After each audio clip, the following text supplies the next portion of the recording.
रही हैं।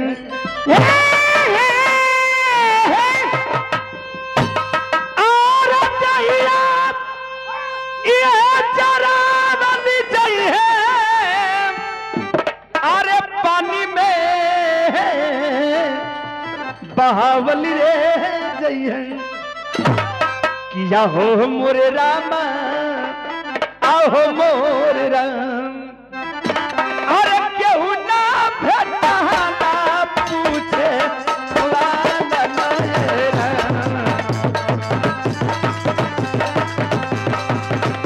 केहू ना भेटा ना पूछे वाला मेरा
हमारे बड़े भैया सुनील जी के माता जी की तरफ से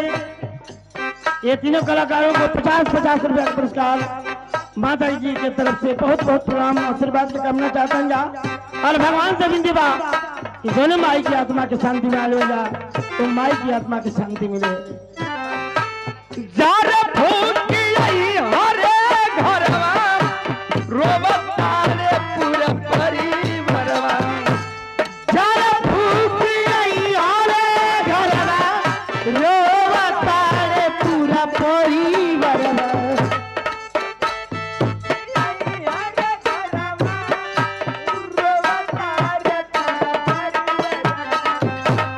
जार फूकी पई हरे रे घरवा ओ जार फूकी पई हरे घरवा रोवतारा पूरा परिवारवा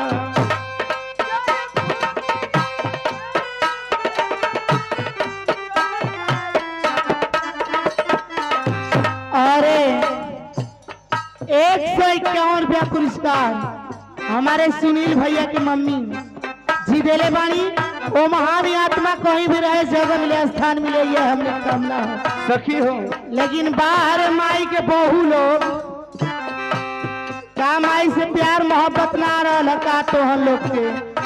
3 गो पतो है लोग एको जाने का पता ना चलल हो। अब पहले हाँ हमारे ठेकेदार भैया के मलकिन की आवे के चाहते जरूर सही। अरे काहे कि लास्ट विदाई है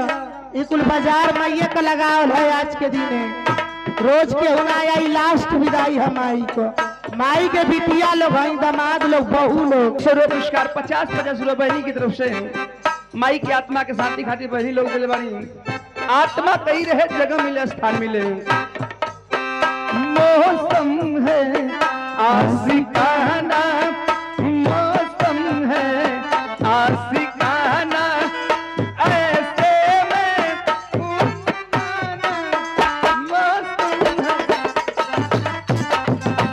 मौसम है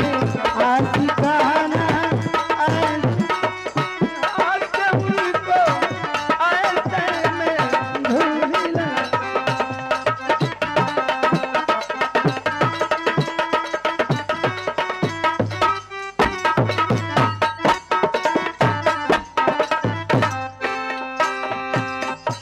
नमवा